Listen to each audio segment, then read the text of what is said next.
ଯୀଶୁଙ୍କର ଅନୁଗମନ କରିବା ଏକ ସହଜ ଯାତ୍ରା ନୁହେଁ। ଦେଖନ୍ତୁ ଏମାନେ ଯେତେବେଳେ ଯୀଶୁଖ୍ରୀଷ୍ଟ ଏମାନଙ୍କୁ ଡାକିଲେ ସେମାନେ କ'ଣ କ'ଣ ପରିତ୍ୟାଗ କଲେ? ଯଦି ଆମେ ଏଠାରେ ଦେଖିବା ପ୍ରଥମରେ କ'ଣ ପରିତ୍ୟାଗ କଲେ? ସେମାନଙ୍କର ବ୍ୟବସାୟ, ଜୀବିକା, ତାପରେ ସେମାନଙ୍କ ଘର, ସେମାନଙ୍କ ପରିବାର। ଆପଣ ଯଦି ଦେଖିବେ ଲେଖା ଅଛି 20 ପଦରେ, ସେଇ କ୍ଷଣି ସେ ସେମାନଙ୍କୁ ଡାକିଲେ, ପୁଣି ସେମାନେ ସେମାନଙ୍କର ପିତା ଜେବେଦୀଙ୍କ ମୂଲିଆମାନଙ୍କ ସହିତ ନୌକାରେ ଛାଡ଼ି ତାହାଙ୍କର ଅନୁଗମନ କଲେ। ମାନେ ଆଙ୍କର ବିଜନେସ୍ରେ କମ୍ପାନୀରେ ଦେଖୁଛୁ ମୂଲିଆମାନେ ମଧ୍ୟ କାମ କରୁଛନ୍ତି। ସମସ୍ତଙ୍କୁ ଛାଡ଼ିକି ଏମାନେ ଯୀଶୁଙ୍କ ପଛରେ ଅନୁଗମନ କରୁଛନ୍ତି। ଯୀଶୁଙ୍କ ପଛରେ ଚାଲିବାର ଅର୍ଥ ହେଉଛି ଆମକୁ ସବୁକିଛି ପରିତ୍ୟାଗ କରିବାକୁ ପଡ଼ିବ। ହୋଇପାରେ ଆମମାନଙ୍କର ପରିବାର ଲୋକମାନଙ୍କୁ ଛାଡ଼ିବାକୁ ପଡ଼ିବ, ହୋଇପାରେ ଆମମାନଙ୍କର ବ୍ୟବସାୟକୁ ଛାଡ଼ିବାକୁ ପଡ଼ିବ, ହୋଇପାରେ ଆମମାନଙ୍କର ଘର ପରିବାରର ଲୋକମାନେ ଯେଉଁମାନେ ଯୀଶୁଙ୍କ ପଛରେ ଅନୁଗମନ କରିବା ପାଇଁ ବାଧା ଉତ୍ପନ୍ନ କରନ୍ତି ସେମାନଙ୍କୁ ଛାଡ଼ିବାକୁ ପଡ଼ିବ। ଯୀଶୁଙ୍କ ପଛରେ ଚାଲିବା ଏକ ସହଜ ଯାତ୍ରା ନୁହେଁ। Following Jesus is not an easy journey, it's not a light thing, it's a serious thing to live whatever else is important to you. କି ଯୀଶୁଙ୍କ ପଛରେ ଚାଲିବା, ଆଜି ପ୍ରିୟ ବନ୍ଧୁଗଣ ମୁଁ ଆପଣମାନଙ୍କୁ ଉତ୍ସାହ କରିବା ପାଇଁ ଚାହେଁ। ଏଠାରେ ଯୀଶୁଖ୍ରୀଷ୍ଟ ତାଙ୍କର ଶିଷ୍ୟମାନଙ୍କୁ ଡାକୁଛନ୍ତି ଆଉ ତାଙ୍କର ଶିଷ୍ୟମାନେ ଯୀଶୁଙ୍କ ପଛରେ ଅନୁଗମନ କରୁଛନ୍ତି। ଆଜି ଆମମାନେ ଟିକେ ଚିନ୍ତା କରିବା ଦରକାର। ଯଦି ଆଜି ଆମେ ଯୀଶୁଙ୍କ ପଛରେ ଅନୁଗମନ କରୁଛୁ, ଯଦି ଆଜି ଆମେ ଯୀଶୁଙ୍କର ଶିଷ୍ୟ, ଲେଟ୍ ଅସ୍ ଇଭାଲୁଏଟ୍। ଆଜି ଆମମାନେ ନିଜ ଜୀବନକୁ ସମୀକ୍ଷା କରିବା ଦରକାର।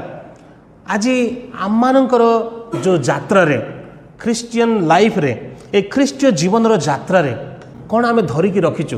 ମାନେ କ'ଣ ସେ ବାଧା, ପ୍ରତିବନ୍ଧକ, ଯେଉଁ ହିଣ୍ଡ୍ରେନ୍ସ, କ'ଣ ସେ ବାଧା ଉତ୍ପନ୍ନ ହୋଇଥାଏ?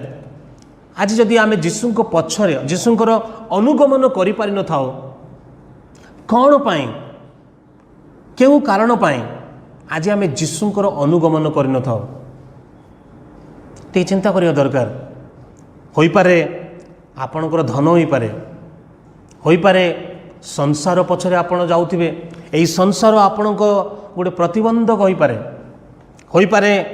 ଆପଣଙ୍କର ସ୍ୱାମୀ, ଆପଣଙ୍କର ସ୍ତ୍ରୀ, ଆପଣଙ୍କର ପିଲା, ଆପଣଙ୍କର ଘର ଲୋକ, ଆତ୍ମୀୟ ପରିଜନ ଲୋକମାନେ ହୋଇପାରନ୍ତି। ସେଥିପାଇଁ ଆପଣ ଯୀଶୁଙ୍କ ପଛରେ ଯୀଶୁଙ୍କ ପଛରେ ଚାଲିପାରୁନଥାନ୍ତି, ଯୀଶୁଙ୍କର ଅନୁଗମନ କରିପାରୁନାହାନ୍ତି।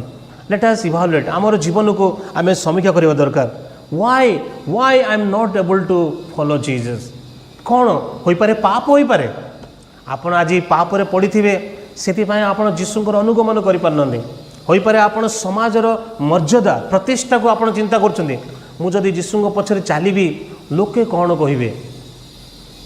ଆଜି ଏଇଟା ମଧ୍ୟ ଗୋଟେ ବଡ଼ ସମସ୍ୟା। ଆଜି ଅନେକ ଲୋକମାନେ ଯୀଶୁଙ୍କ ପାଖକୁ ଆସିବା ପାଇଁ ଚାହାନ୍ତି, ମାତ୍ର ସମସ୍ୟା କ'ଣ? ସେମାନେ ଭାବନ୍ତି ମୋର ପରିବାର ଲୋକେ କ'ଣ କହିବେ, ଗାଁ ଲୋକ କ'ଣ କହିବେ, ସମାଜର ଲୋକେ କ'ଣ କହିବେ, ମୋର ସାଙ୍ଗମାନେ କ'ଣ କହିବେ, ମୋର ବନ୍ଧୁମାନେ କ'ଣ କହିବେ, ମୋର ମିତ୍ରମାନେ କ'ଣ କହିବେ, ମୋର ବାପା ମା କ'ଣ କହିବେ? ପ୍ରିୟ ବନ୍ଧୁଗଣ, following Jesus is not a light thing, it's a serious thing. ଯୀଶୁଖ୍ରୀଷ୍ଟ ସେ ପ୍ଲିଜ୍ ବୋଲିକି କହୁନାହାନ୍ତି, ପ୍ଲିଜ୍ ମୋ ପଛରେ ଆସ। ଯୀଶୁଖ୍ରୀଷ୍ଟ କ'ଣ କହୁଛନ୍ତି? It's a command. ଏହା ଗୋଟିଏ ଆଜ୍ଞା ଅଟେ, ଆଦେଶ ଅଟେ, ତୁମେ ମୋ ପଛରେ ଅନୁଗମନ କର। ସେଥିପାଇଁ ଆଜି ଆମେ ମାର୍କ ଲିଖିତ ସୁସମାଚାର ପଢ଼ୁଥିଲୁ। ଯୀଶୁଖ୍ରୀଷ୍ଟ କ'ଣ କହୁଛନ୍ତି? ମାର୍କ 8:34। ତତ୍ପରେ ଯୀଶୁ ଆପଣା ଶିଷ୍ୟମାନଙ୍କ ସହିତ ଲୋକ ସମୂହକୁ ନିକଟକୁ ଡାକି କହିଲେ, କେହି ଯେବେ ମୋହର ଅନୁଗାମୀ ହେବାକୁ ଇଚ୍ଛା କରେ, ତେବେ ସେ ଆପଣାକୁ ଅସ୍ୱୀକାର କରୁ, ପୁଣି ଆପଣା କ୍ରୁଶ ଘେନି ମୋହର ଅନୁଗମନ କରୁ।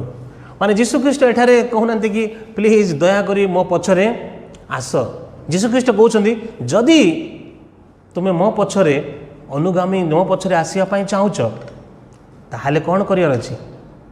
ଆପଣା କ୍ରୁଶ ଘେନି ମୋର ଅନୁଗମନ କର। ପ୍ରିୟ ବନ୍ଧୁଗଣ, ଆଜି ମୁଁ ଆପଣମାନଙ୍କୁ କହିବା ପାଇଁ ଚାହେଁ, ଆପଣ ଜାଣିଛନ୍ତି ସମୃଦ୍ଧିର ସୁସମାଚାର, ପ୍ରସ୍ପେରିଟି ଗସ୍ପେଲ୍ ଆପଣ ଶୁଣିଛନ୍ତି କି ଅନେକ ଲୋକମାନେ କହନ୍ତି କି ଯୀଶୁଙ୍କ ପଛରେ ଆସନ୍ତୁ, ଆପଣଙ୍କର ଦୁଃଖ, ସମସ୍ୟା, କ୍ଲେଶ ସବୁ ଦୂର ହୋଇଯିବ, ଆପଣ ଧନୀ ହୋଇଯିବେ, ଆପଣଙ୍କର ଲାଇଫ୍ ସେଟେଲ୍ ହୋଇଯିବ, ଆପଣ ସୁସ୍ଥ ହେବେ, ଆପଣଙ୍କର ସବୁ ରୋଗ ବ୍ୟାଧି ସଂକଟ ସବୁ ଦୂର ହୋଇଯିବ। ଆଜି ଅନେକ ଲୋକମାନେ ବିଷୟ ପ୍ରଚାର କରନ୍ତି, ମାତ୍ର ଯୀଶୁଖ୍ରୀଷ୍ଟ କ'ଣ କହୁଛନ୍ତି? ଯୀଶୁ ନିଜେ କହୁଛନ୍ତି, ଯଦି ତୁମେ ମୋ ପଛରେ ଆସିବା ପାଇଁ ଚାହୁଁଛ ତାହେଲେ ଆପଣା କ୍ରୁଶ ଘେନି ମୋର ଅନୁଗମନ କର। କ୍ରୁଶର ଅର୍ଥ କ'ଣ? ଯୀଶୁଖ୍ରୀଷ୍ଟ କ୍ରୁଶରେ କ'ଣ କଲେ? କ୍ରୁଶର ଅର୍ଥ ହେଉଛି ଡେଥ୍, ମୃତ୍ୟୁ। ଯଦି ଆମେ ଯୀଶୁଙ୍କ ପଛରେ ଚାଲିବା, କ୍ରୁଶର ଅର୍ଥ ହେଉଛି ଲଜ୍ଜା, ନିନ୍ଦା, ମୃତ୍ୟୁ। ଲୋକମାନେ ଆମର ନିନ୍ଦା କରିବେ, ଲୋକମାନେ ଆମର ଉପହାସ କରିବେ, ପରିହାସ କରିବେ, ଥଟ୍ଟା କରିବେ। ହୋଇପାରେ ପ୍ରଭୁ ଆମମାନଙ୍କ ପାଇଁ ମୃତ୍ୟୁ ମଧ୍ୟ ରଖିଛନ୍ତି। ଅନେକ ଲୋକମାନେ ଯୀଶୁଙ୍କ ସକାଶେ, ଯୀଶୁଙ୍କ ପଛରେ ଚାଲିବା ଦ୍ୱାରା ସେମାନେ ଶହୀଦ ହୋଇଛନ୍ତି, ସେମାନେ ନିଜର ଜୀବନକୁ ମଧ୍ୟ ହରାଇଛନ୍ତି।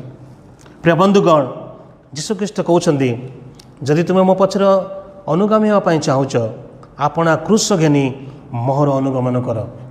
ସେଥିପାଇଁ ଯୀଶୁଙ୍କର ଅନୁଗମନ କରିବା ଏକ ସହଜ ଯାତ୍ରା ନୁହେଁ।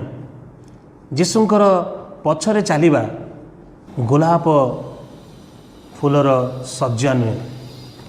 It's not a bed of roses. ଏହା ସହଜ ଯାତ୍ରା ନୁହେଁ, ଏହା କ୍ରୁଶର ଯାତ୍ରା ଅଟେ।